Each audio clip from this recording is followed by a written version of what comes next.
So welcome to the first in a series that we're calling New Models of Episcopal Evangelism.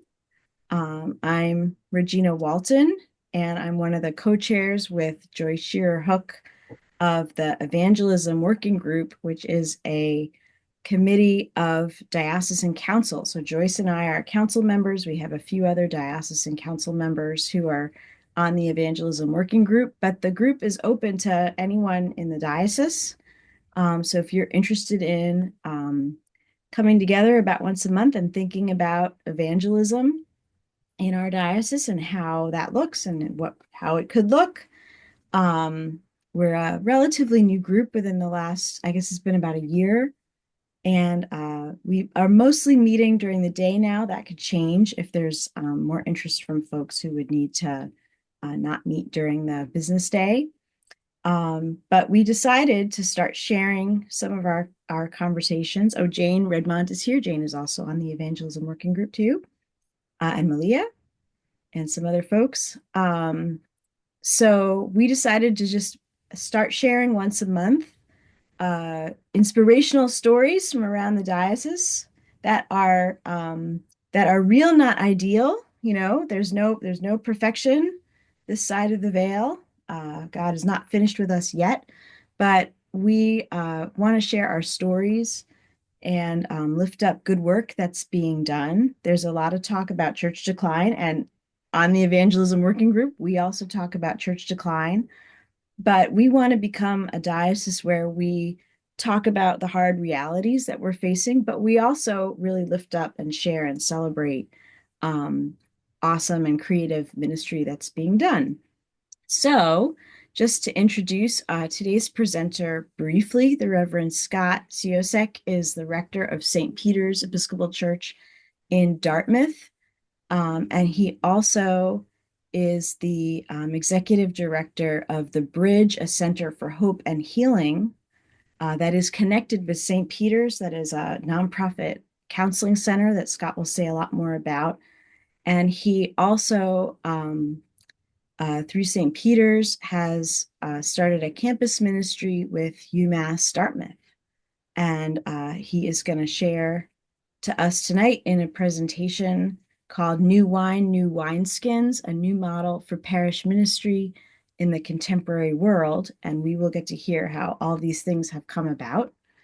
And so Scott will give a presentation, and then we'll have time for conversation and for some questions with him, either in person or in the chat.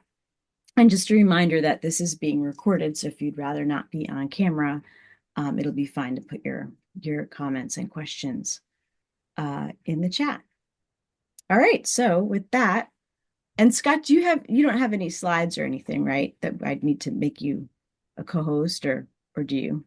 No, I just have my Great, notes here on my desk. So super. So I'm let's not that thank you high so tech much. yet. Yes. And No, thanks Scott for is the the invitation. bold one who's going first in this, what we are hoping will be a monthly series.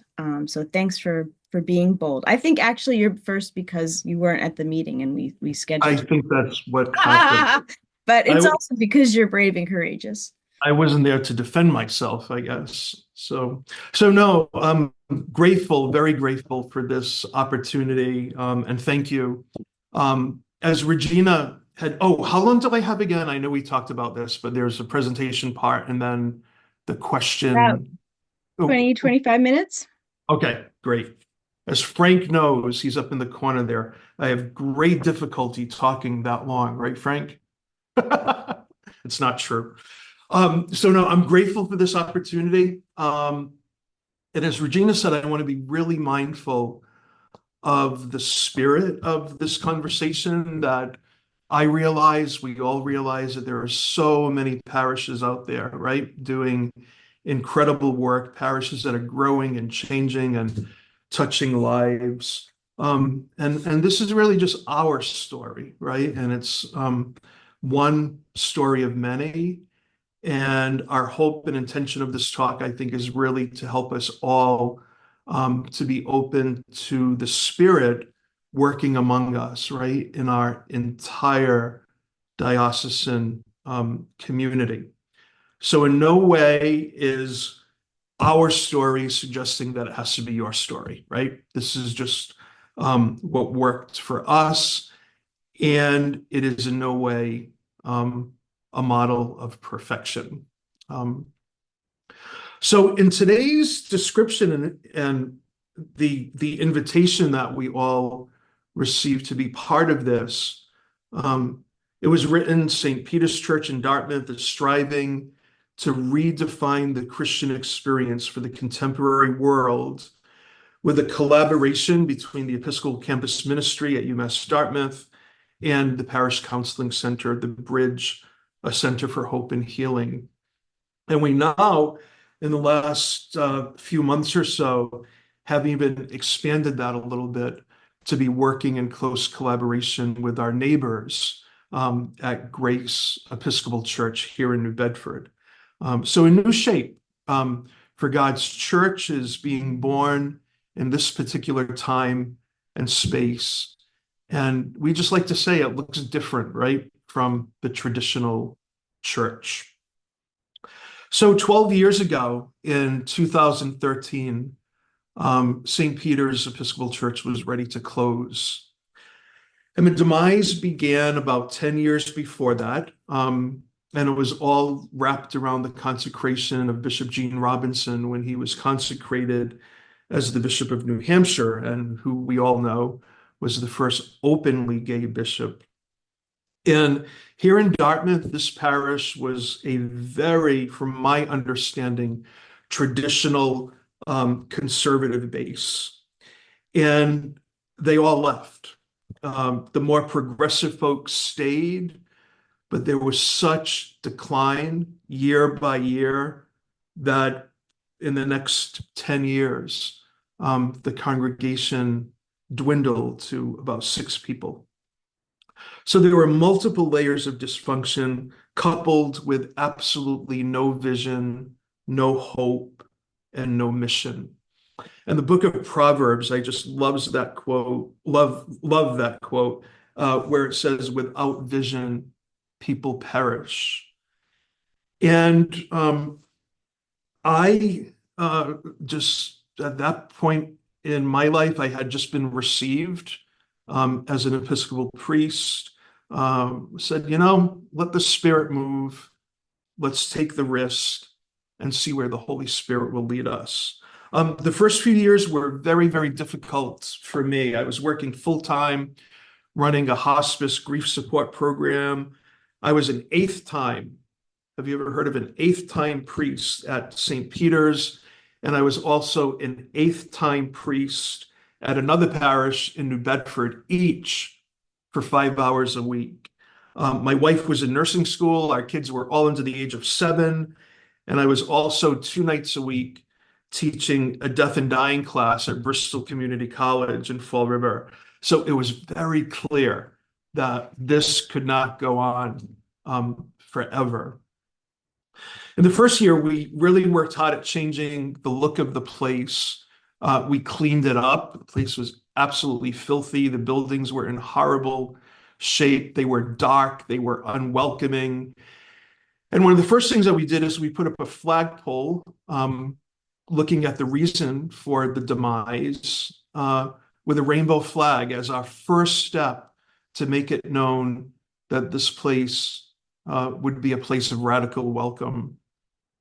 In the first year, some people started showing up, but they wouldn't stay because there were hardly any people here. So they would come in, they would look around, and they would never come back.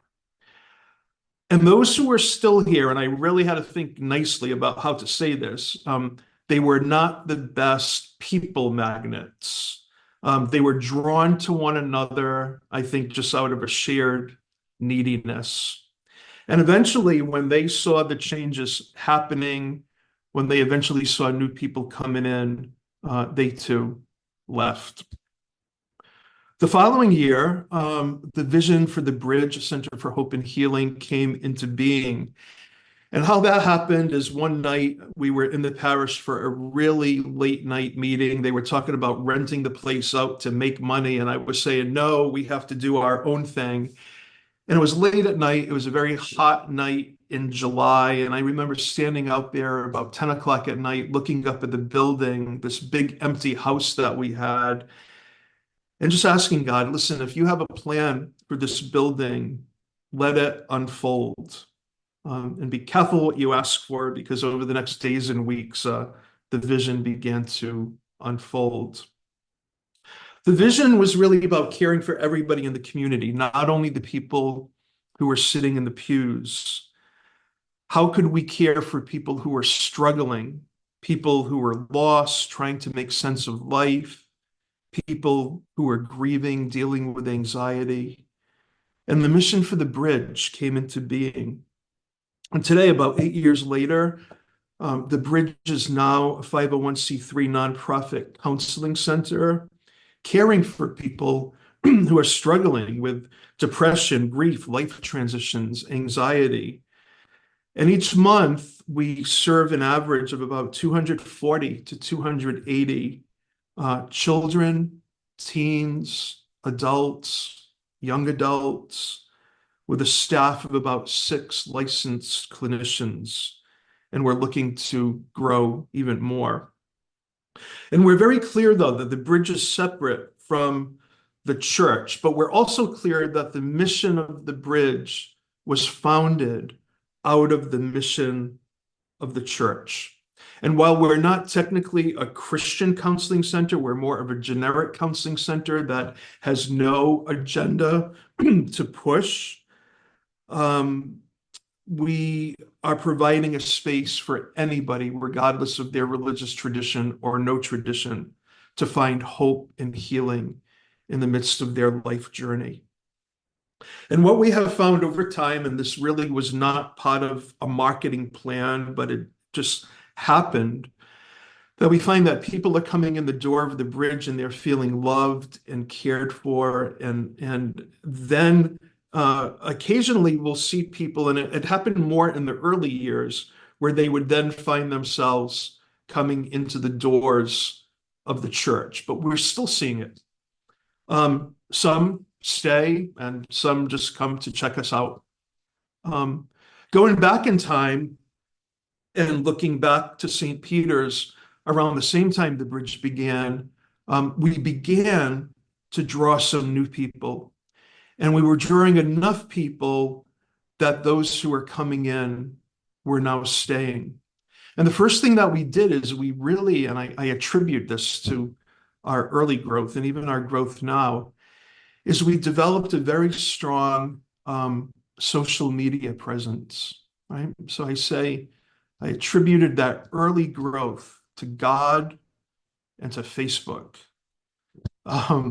We encouraged people in our parish over and over at that time and currently to embrace the topic of today, right? That work of evangelism, sharing the gospel, but more importantly, sharing the power of love that's in our hearts and inviting others to discover what we have found. We've also talked over the years a lot about maintenance versus mission.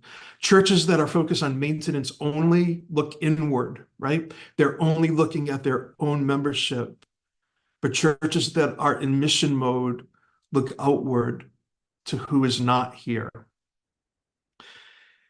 And because of that, and because of the loving hearts of so many people, 12 years later, St. Peter's is a resurrected community, not a perfect community, but a resurrected one. What guided a lot of our growth early on was the story of the gospel in Luke, where Jesus says, no one puts new wines into old wineskins. And he says this, I think, to realize that the old and the new are not compatible. If you put new wine into old wineskins, what'll happen? They'll burst and the wine will run out. But Jesus tells us that we put new wine into new wineskins. And together, that's what began happening. We didn't hold on to the past. Together, we created new wineskins, a new model of parish ministry for the contemporary world. When new people started coming, we talked a lot about, and we prayed a lot about our need to reform our own personal understanding of church and our own personal understanding of what it means to be a disciple. And together we reimagined and we revisioned through the power of the Spirit what the church is and what it means in the contemporary world to be a member of the church and to live as a follower of Christ. We prayed a lot with the Acts of the Apostles in those early days. The people in Acts were on fire. And because the early church had such a strong vision, the church grew and grew. New believers, new people were being added every day. Something that led to our growth was the fact that we didn't hold on to the past. Because if a church isn't changing and growing, it's dying. The first thing that I personally felt called to do, but then we felt called to do, was to reformat the Sunday morning experience. Because that's where we encounter 99% of our people. And Sunday morning is now our biggest budget priority. The first thing we did was restructured the worship space. We cleaned it. We put in bright daylight bulbs. We put in a good sound system because sound is really important and one of the best things that we can invest in. We removed the altar rail. We started distributing communion standing up, looking one another into the eye, and that built community. The biggest change that we embraced was we originally got new musicians. The music was just horrible. Most of the music was written by white guys from 1857. And most of the words of the songs from then are not accessible to people in 2025. So unapologetically, we began introducing different types of music, more contemporary music with words that people could understand and relate to in their daily lives. Music is prayer and has power beyond our understanding, and it has the ability to move people's hearts in a way that other things cannot. So now we all use contemporary music, but with good theology. We incorporate piano, guitar, drums, and some other instruments. And it's all, ironically, people, I would say, Frank, under 36. So people all in their 30s who are our music team. And in planning our music, the music speaks about real life. It speaks about our relationship with God. And we're always thinking of the person who might be coming in for the very first time and how that message might be relevant to them. When embracing some of these big changes, we also had to let go of what bogs down a lot of churches. And guess what that is? Trying to please everyone. You know what? We let go of that a long time ago. We just don't do it. We have our eyes set on the bigger mission. We're not focused on a consumer mentality. We don't want to create a culture of consumers, but we want to push people into action, right? To grow the church, to make disciples. In those early years, and still today, we talked a lot about mission. That we can't be a church if we don't know what our mission is. And our mission is simple: love God, love others, make disciples. Stephanie Spellers, in her book, I don't know if you've all read it, The Church Cracked Open, talks about the fact that the church needs a disruption. It needs a disturbance. It needs lots of discomfort. The ground is shifting, she writes. There's an awakening taking place, and an emerging church is being born. There's a shift that's taking place. One of our guiding principles in our change has been being open to the Spirit leading us, reworking, recreating, revisioning, restructuring. And the reality is that a lot of churches are operating in 2025 using the same model that they did in 1951. The institution of the church as we know it is antiquated. The structures that we have in place today may have been very effective serving people of a different time and a different place. But we feel here that those old models don't have the same weight anymore, and they're just not relevant to most people who are not yet here. And the greatest blessing, I think, that is part of our culture, and I know some of the people from our church who are on the call can attest to this, and this is a blessing that doesn't happen everywhere, is nobody ever says, we've always done it that way, right? And that is a huge blessing. In 20, I'm almost there. I say that all the time, but in 2020, one of the big things that happened is I was asked to be the Episcopal chaplain at UMass-Dartmouth on a very limited basis, like 5 hours a week. And that's really such a joyful part of my ministry. And this has opened up so many opportunities for ministry and collaboration with St. Peter's. And now 5 years later, because of the generosity of folks like Alan Hesse and people from the Church Home Society, we now have the ability, and we're in the works right now of bringing on a second person to serve as an associate chaplain who will be there for possibly 2 or 3 days a week. So we're on the runway, ready to take off. The first year was wiped out because of COVID. I was named chaplain, I think that following weekend. That's when the pandemic began. But we've been offering a lot of programs. There are many challenges being a college chaplain today. It's not the same as it was 5 or 10, 20 years ago. But there are so many opportunities to connect and to form relationships. There are challenges, but there are possibilities. We've offered many programs on racial justice, gun violence, social justice, outreach to LGBTQIA plus students, faculty, and staff.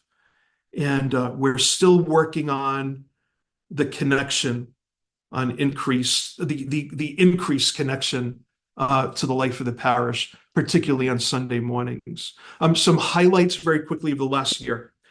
Collaboration is so important. We now have Reverend Faith Boothia, who is our curate, part of our pastoral team, but also the pastoral team of Grace Episcopal Church in New Bedford. And her primary job is to help to connect the 61 children and families that we have baptized in the last 12 years, who are now ages 1 to 12, into the life of our parish. And she has an intensive outreach to them, and it's happening. It's starting to work. And we're looking at programs that incorporate the parents, right? We have to have the parents involved. The development that Reverend Faith has led to begin a women's spirituality group that's drawing 20 to 25 women on a regular basis. Small group ministry is the way forward. And the primary focus of this group is really to continue to look outward, right? And to invite women into this group to provide spirituality, connection, and support. Because of the generosity of 3 parishioners, one is Frank, who's on our call today. We host a weekly non-clergy-led contemporary meditation and prayer group, again, that's focused to the community. Thursday afternoons, 12:15, provides here a half hour of spiritual oasis using different spiritual practices, including, uh, centering prayer, for example. The social justice group is continuing to look outward, especially to immigrants and refugees. The people here banded together and supported a refugee family from Afghanistan and actually helped them to buy a car, which was mind-boggling.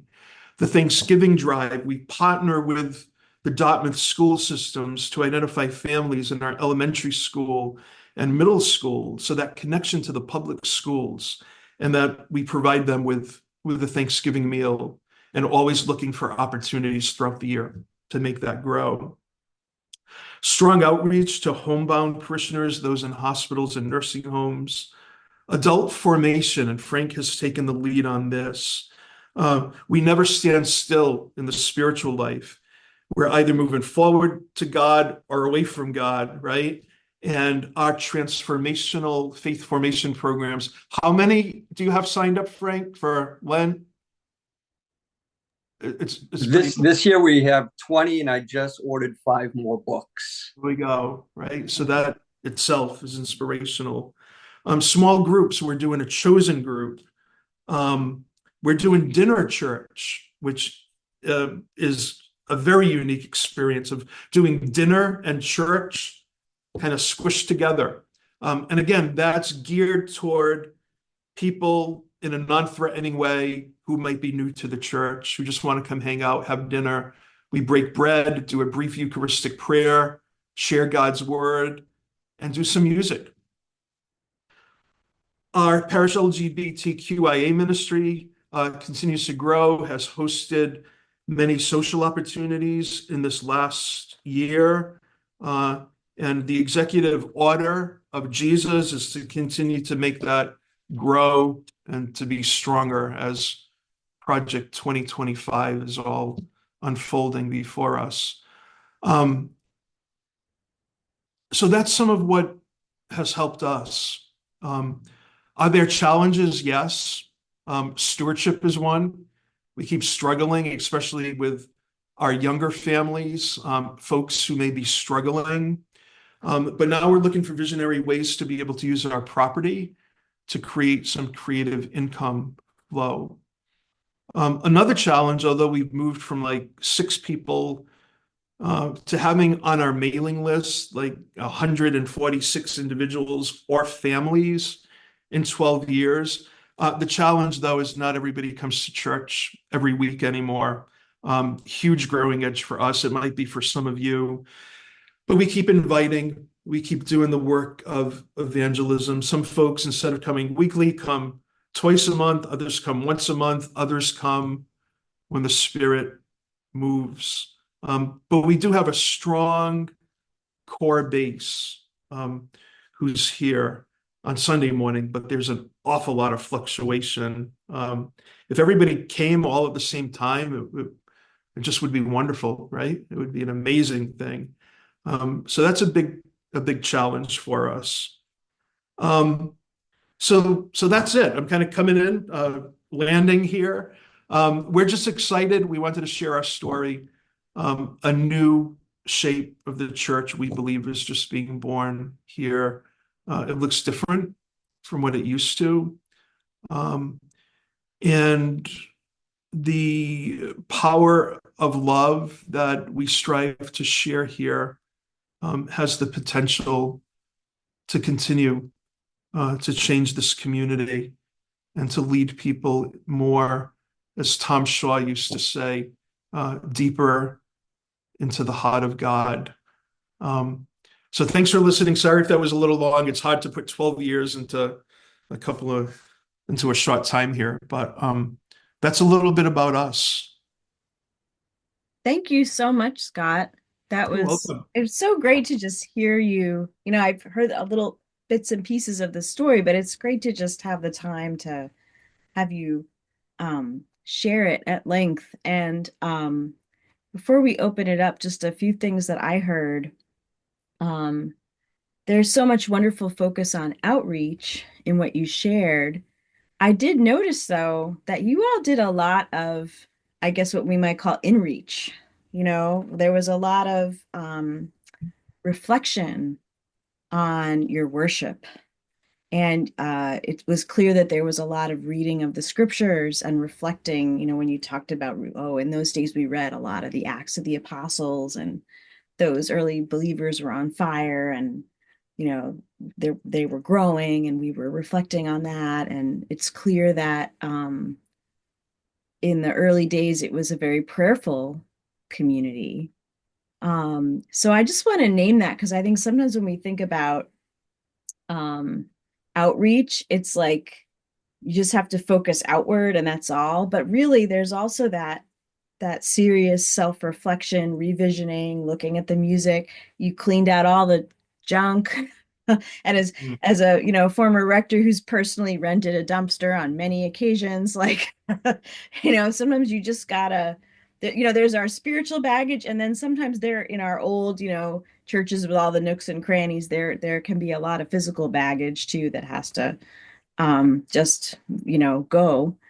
Mm. So I just wanted to note that too, that for all that wonderful outreach that I was hearing a lot of wonderful inreach and contemplative practices and community prayer, um and I also want to name that um you really leaned into the gospel and not like away. Like in some conversations I've been part of, people have said, in church, like, well, what if we had a concert series, or what if we went to town day, or what if we, had a rummage sale, and they name all good community things, but they're not they're not specifically Christian, they're not about faith.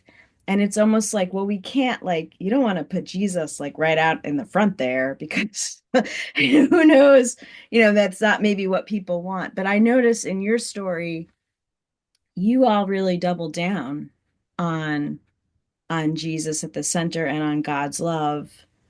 You did not shy away from that. You said this is the core of who we are, and other, a counseling center that does not have a religious affiliation might grow out of that, but we're clear that that center grew out of our sense of meeting people's needs. So those are just some things that I heard that I wanted to name. Um, Let me change my view so I can see folks on the camera, and then we also have the chat. So if you want to raise a real or virtual hand or type a question in the chat, we have some just about 25 minutes to ask Scott questions. I see Julie's hand. Hi, Scott. Thank you so much for talking about your journey these last 12 years.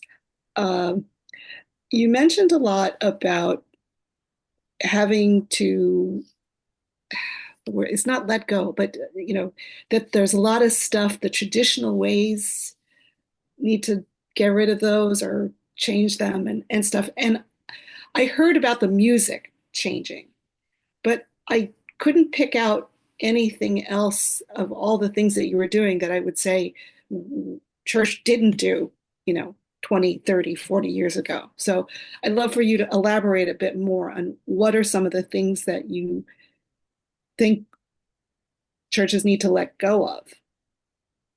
Yeah, I think, there in parish life, in my experience, right, a lot of times, and I think it's part of the culture of every parish, right? There is this holding on to investing a lot of the culture, a lot of the energy into things that I admit builds community, um, such as cake sales and rummage sales, right? I mean, sometimes that can almost become the ministry. And I'm not in any way, I don't want anybody to think I'm not throwing stuff away, right? I mean, There's a part of me that appreciates the traditional stuff as well in terms of liturgy and music and all of that. But I think sometimes, right, I look back through the archives here and I said, all right, in the 70s and 80s, right, what was the culture of this place? And it was Christmas fairs, and it was uh, this type of dinner and this type of breakfast. And I'm sure there was stuff happening there, right? So maybe in terms of the getting rid of, it's more of getting rid of the stuff that isn't directly related, right, to the mission of what we're feeling called to be right now, right? And maybe it's just going back, right, to this early uh, mentality of how it developed in the early church. So I think another example is restructuring how we do youth ministry, right? I mean, churches for generations took kids out of the liturgy, right? And separated them into another room, right? And if that works in your place, that's wonderful. I'm not, you know, disparaging that in any way. I'm just saying we don't, that's not the model we want to use here, right? So what we're doing is looking for creative ways, right? So I think that's another way maybe to relate to the question that you've asked. Just how can we not use the models that we've always used, right? In terms of forming the hearts of our young people. So I think that might be another example. I also feel that just the development of the counseling center, right, is something that parishes may not have incorporated, right, into their regular parish life going back into another generation or so. And I think we're only 12 years into it, right? And we're just continuing to explore. I don't know if any of our folks on the call might have some other ideas on how to answer that, some of the people from St. Peter's, but those are my insights, I think, right? I'm not sure if that was helpful, but Barbara had her hand up. She's one of our parishioners. Yeah, I think one of the things that Scott, and I don't know if you'd agree, but I didn't come from I got elected as the parish outreach director a couple of years ago. And I think that choosing me, not coming from an actual church background, like I came from another church tradition, but not anything to do with Episcopal Church. I think that helped with some of the outreach ideas and things like that came out of that program, where I didn't have a base to fall from. I just had different ideas as to how to proceed and go into the community. And the other thing I want to add too, and I know I touched on it very, very briefly, but I think if you look back a generation ago, I think one of the things that we're really doing differently is there was this mentality that every church was almost my little kingdom, right? And this is our territory, and the whole concept of joining hands with another community and saying, how can we do this together? I see that as almost a new model that shouldn't be new, but I guess it is around the South Coast area.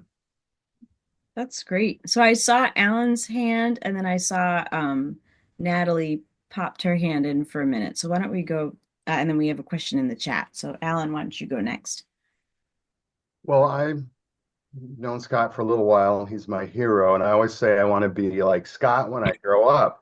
Why? Because Scott has such clarity, and you do things that I wish that I could do.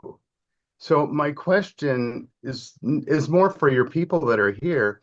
How does that clarity work out? Because I'm always like, how do you do that? You're so clear. So how does that work in collaboration with your people? Because I see you as a good, strong leader. How do you work collaboratively? Frank, did you want to answer that? Yes, Great. I would like to. I've only been at St. Peter's a year and a half. I came from a pretty, well, two different backgrounds, one very traditional and one very non-traditional. So when I came to St. Peter's, aside from seeing the rainbow flag, because I'm a part of the LGBT community, aside from seeing a flag outside, in the vestibule on one side was a rainbow flag hanging vertically. You couldn't miss it.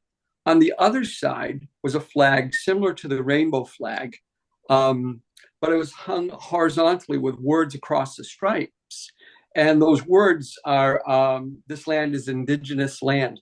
No human being is illegal. Black lives matter. Climate change is real. Women's rights are human rights. All genders are whole and good. Love is love.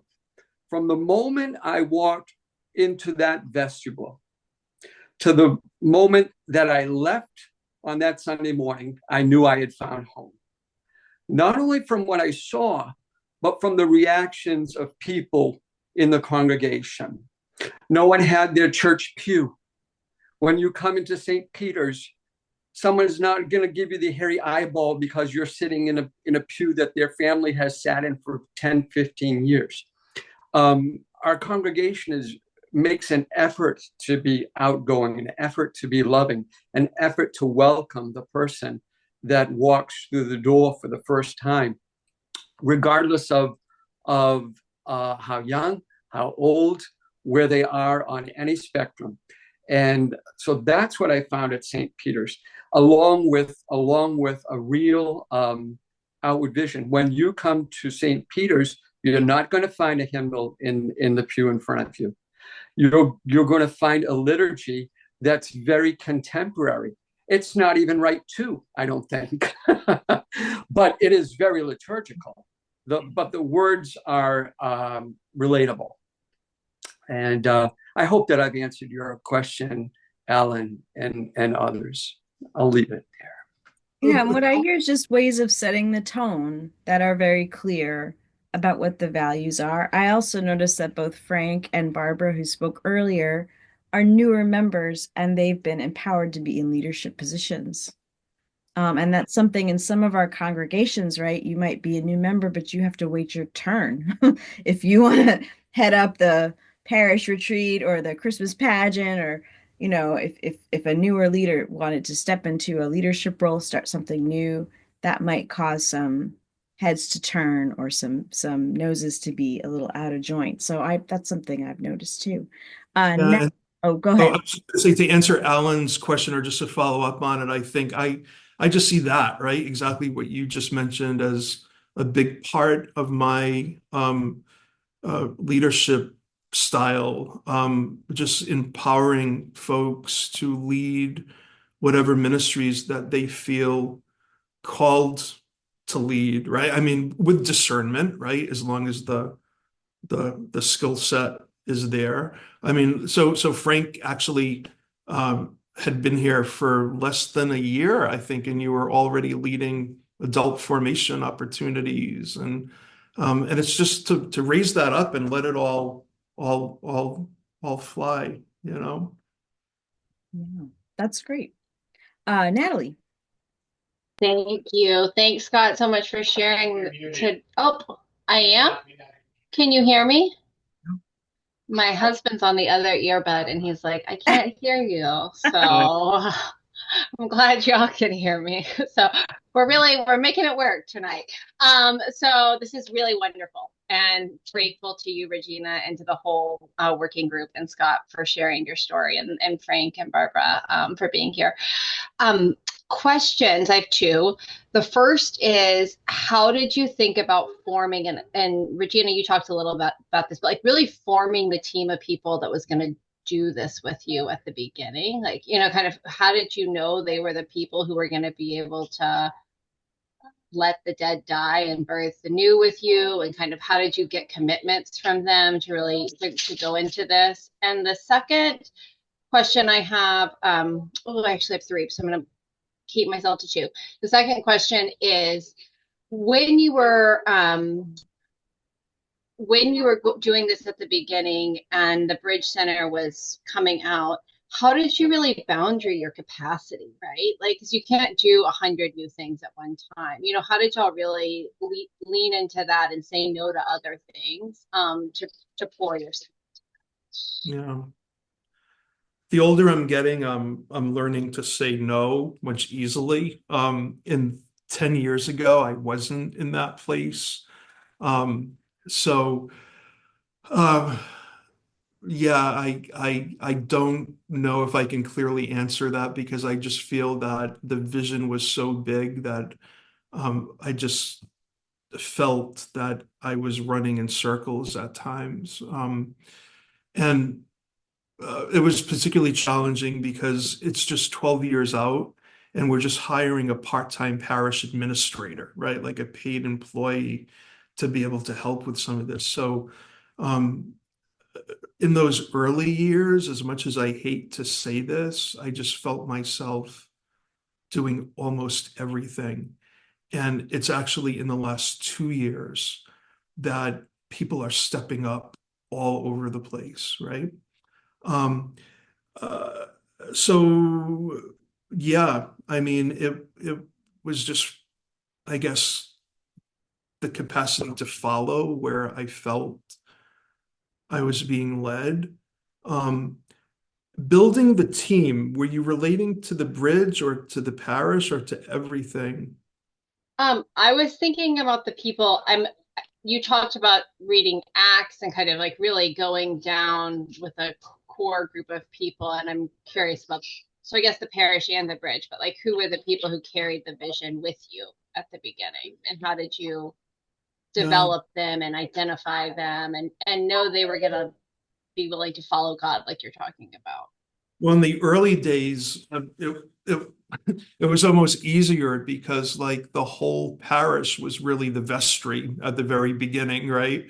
Because there were so few people here. But I think as newer people came in, um, just through conversation, right? And building relationships with folks and really sensing who was more engaged than others, right? Because I think that's true in any church. There are definitely people who are engaged. And I think what happened here is people who were here in those very early days when we had the desire to do a lot, but there just weren't a lot of people here. I think that propelled them into wanting to see the place grow, wanted to see it to be the best that it could, and people who really wanted to see God's dream come alive, right? So even in stewardship, we often talk about investment, right? That we want to really connect with those who are most invested. And I think just prayerfully, we were able to, and I think we still do that, right? Where we're able to really discern the people whose hearts are on fire and really want to see the place grow and change. And I think positive energy often draws positive energy, right? So I think people in the parish who have that energy are able to spread that, right? I mean, that positive energy is often contagious. It's better on some days than others, right? Um, but I think that's what we were drawn to at the beginning, this common desire to um, um, build community. Thank you. Thanks. Welcome. We have a question from Laura that's in the chat, and I'll just read it. She asks, how are youth incorporated in your Sunday morning services? I heard you say Sunday morning is a big part of your focus right now, and also that children are invited to worship. Do youth have specific roles weekly, monthly, or seasonally? Specific roles? Or just how are children and youth invited and incorporated into worship? Oh, So yeah, we are just beginning. We had a youth ministry about 2 years ago that were older kids, and then had some transition with some of those families. And now with Reverend Faith coming on board, for the first time, we're really beginning to focus on that younger age group. So we actually took the first few months of Faith's presence among us, her ministry, to do lots of outreach, lots of relationship building. And this past Sunday, we actually, for the very first time in a long time, had a children's liturgy. So I feel that, and I think a lot of people here feel that our hearts are really formed, right, in community, even when there are cries, even when there are children's noises, right? A church that, what's the quote? A church that ain't crying is dying, right? So um, we like hearing those sounds. And one of the things that we were able to do last week is we did all children's music, which was really cool. We had the kids come up to join in a song at the end.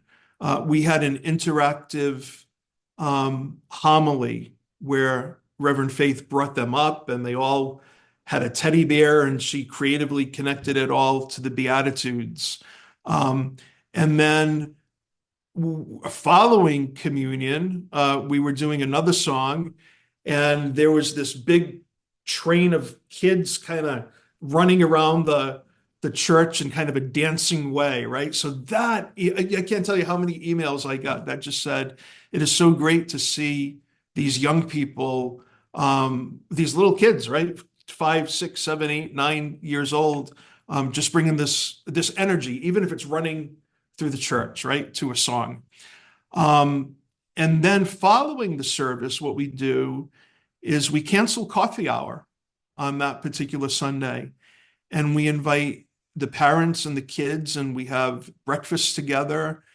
And the lesson of the day is, we use lesson plans that work, which is, if you Google it, if you're not familiar with it, and then we adapt it and we just kind of make it our own. But it's always lectionary based, so that the kids are focused on the story of what we just talked about. We had parents who are teachers step forward, and they did a art activity, right? Some based on the gospel. So they actually, the theme was from the Beatitudes, how can we be a blessing to one another?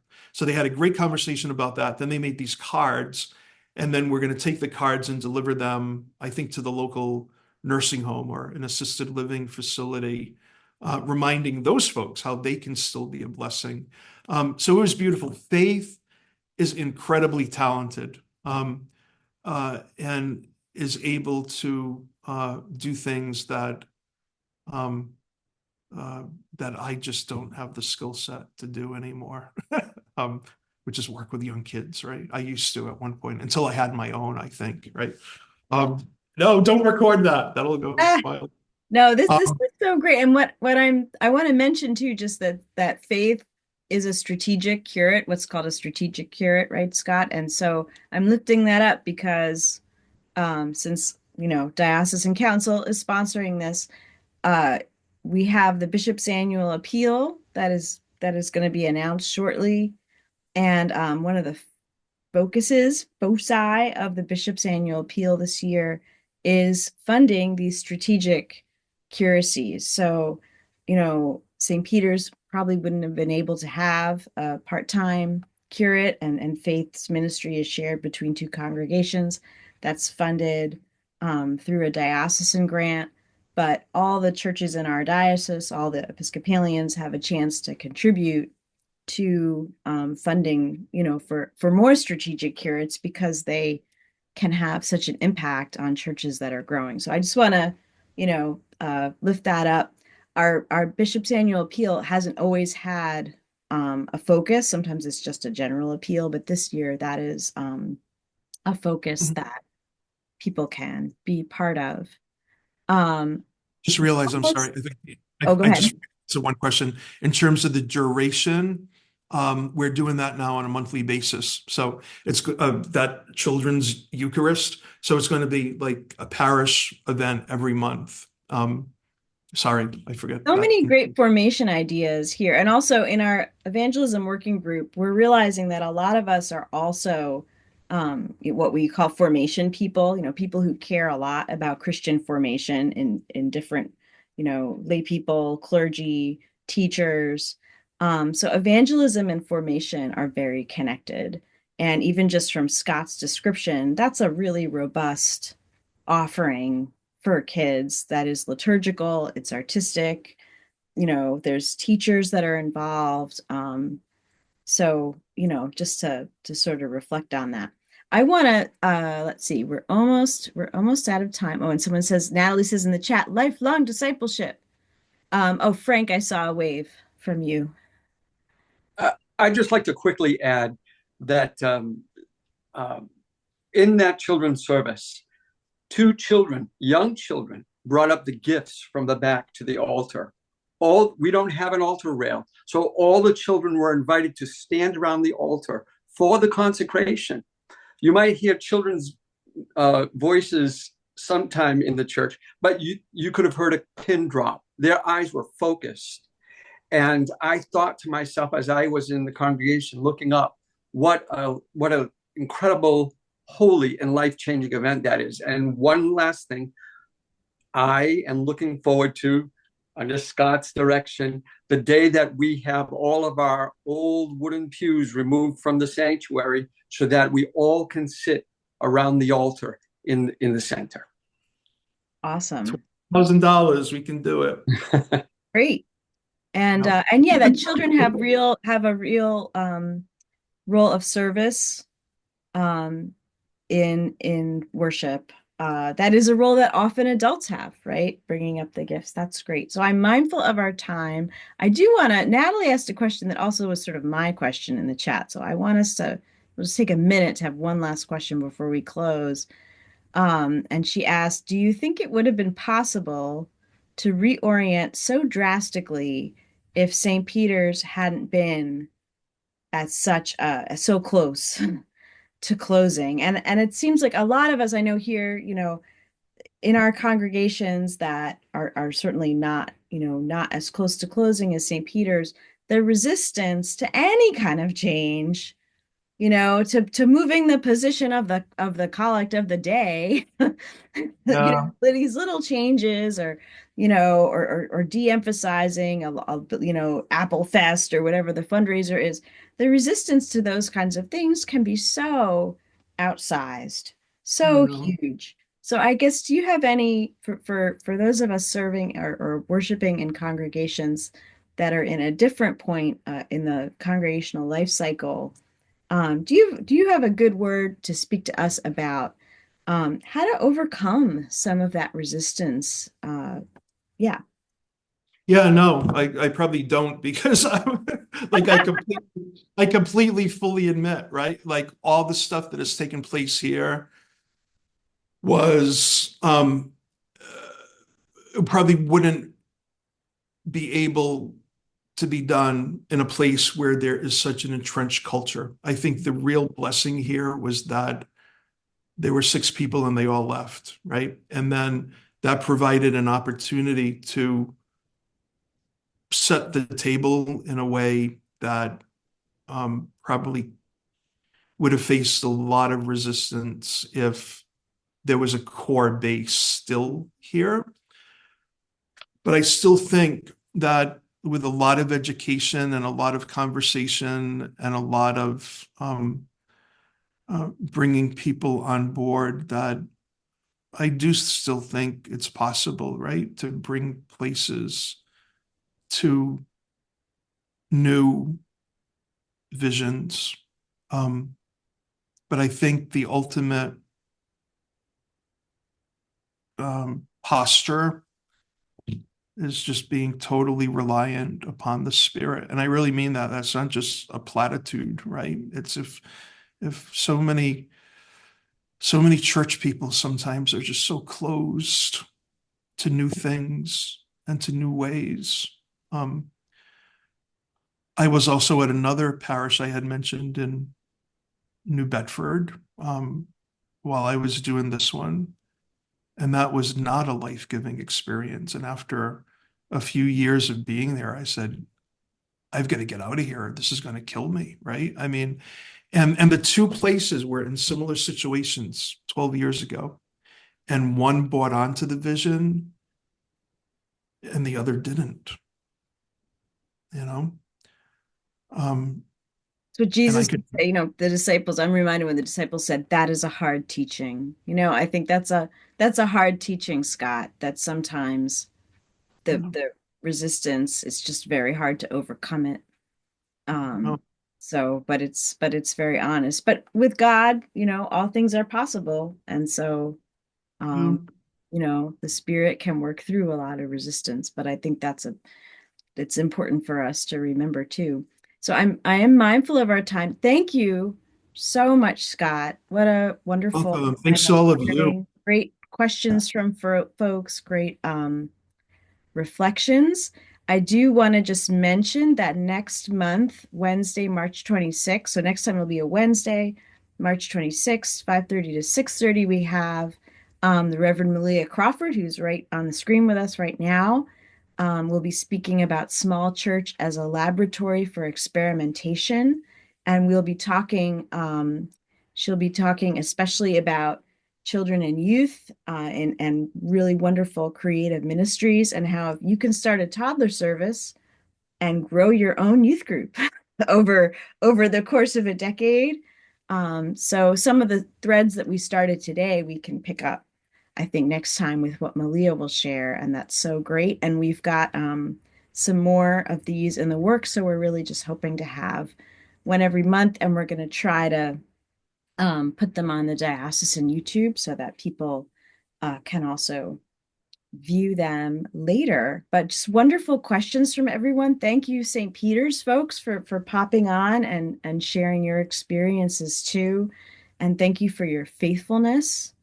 And if anyone wants to join Evangelism Working Group for just our regular meetings too, you can email me at rwalton@hds, like Harvard Divinity School, .harvard.edu. And that's in the materials for this event too, if you got FYI. So let me know, and we'll put you on our monthly email list. Thank you, everybody. Have a good night and a good evening. And thanks again, Scott. Thank you. Thank you. Thanks, everybody. Bye-bye, everyone. Take care. Thank you, Regina. Thank you, everyone. Thank you, Scott. See you later. Bye-bye.